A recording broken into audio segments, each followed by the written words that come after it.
Hey everybody, this is Keith Gleason, host of Indie Comics Relay, creator of the Mighty Mascots, and promoter for the PlasticCityComicCon. I'm actually coming to you from my car today. My studio is in disrepair, which is why I didn't really put up a video on Monday. We need new windows in the basement where I record our videos, and of course, the window that needs to be replaced is directly behind my studio. So, needless to say, it's probably going to be in disarray until probably next week. So we'll see. But I wanted to jump on here and maybe do like an editorial and just kind of share my thoughts on the whole Diamond going into Chapter 11 thing that's been talked about the last few weeks from the comic industry, and just kind of offer my thoughts on it. And I've worked in comics book stores for the past 20 years or so, even longer, maybe 25. I've worked at 3 different stores, one in like the late 90s, one in like the early 2000s, and then one now that I'm still working at to this day part-time. And it's kind of interesting to see how Diamond and distribution has changed, from the late 90s to even now. And, I've in 2 of the stores, I was the store manager. And in this new one that I'm working at, I'm a part-time sales associate. So the ones that when I was working as a manager, I actually did deal with Diamond quite a bit. We had our own rep and things like that. And back then, Diamond was the only distributor around, except for these small ones here and there, and that's what I'll get into in a little bit. But the Chapter 11 thing is kind of interesting, and I talked about it with a bunch of store employees that, know the industry well, like I do, and what their thoughts were. And a lot of them think Diamond won't come back from this, and I don't know if that's true or not. We got to remember in the late 90s, Marvel was in bankruptcy, so it's hard to say whether they will. Like one of my employees, or one of my co-workers, I should say, not employees, but Scott, who's one of the Angry Dad comics, who's actually doing one of the covers for my Mighty Mascots 10, talked to him at length about it. He thinks that Diamond will sell all of their useful assets, like their toy division and, the merchandise and things like that, or they might just go down to that and then get rid of comics completely, which I don't know if that's going to happen or not either, but, we're all theorizing. No one knows. And so the store I'm currently working at, they were using Diamond to get Marvel and some Image and indie books, but they've started to move over to Penguin Random House, which is primarily the Marvel distributor. Now, I think they might distribute Image as well, but I'm not 100% sure on that. So if anyone knows, let me know. But I know the store I'm at right now stopped using Penguin Random House like a half a year ago, because a lot of the stuff that they shipped, a lot of damages, and they could care less about replacing them and things like that. So our store had shifted back to Diamond and would rather pay an extra 5% on the books to not have them damaged every week. And that's not to say that Diamond didn't do any damaging, but it was a far less than Penguin Random House. So I'm hoping things have changed for the better over there. I guess we'll find out when we start getting those shipments in.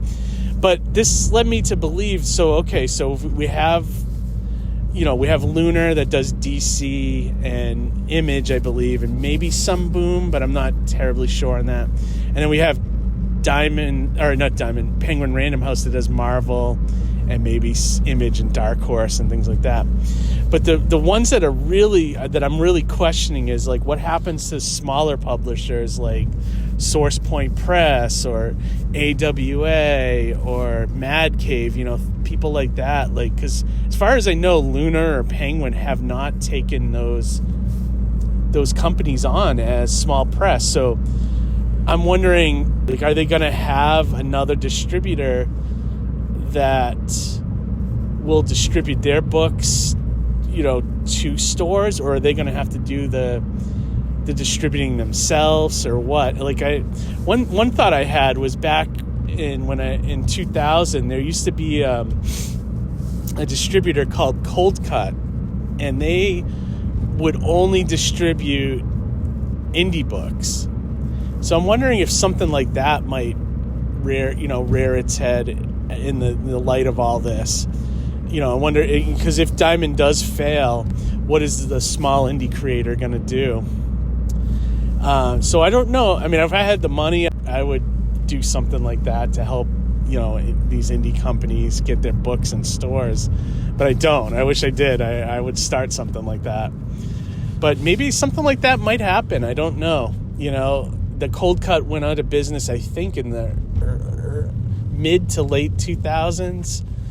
And they, I think the thing that was keeping them afloat was Amaze Inc. The 10th million Johnny the Homicidal Maniac printing, was keeping them afloat. But we did order from them once in a while. But let's face it, indie books are tough to sell at comic stores. There is an indie crowd, but it's very small. And it depends on the location, obviously. Like the store I'm working at now, they do have a small indie fan group there, so we do get some indie books.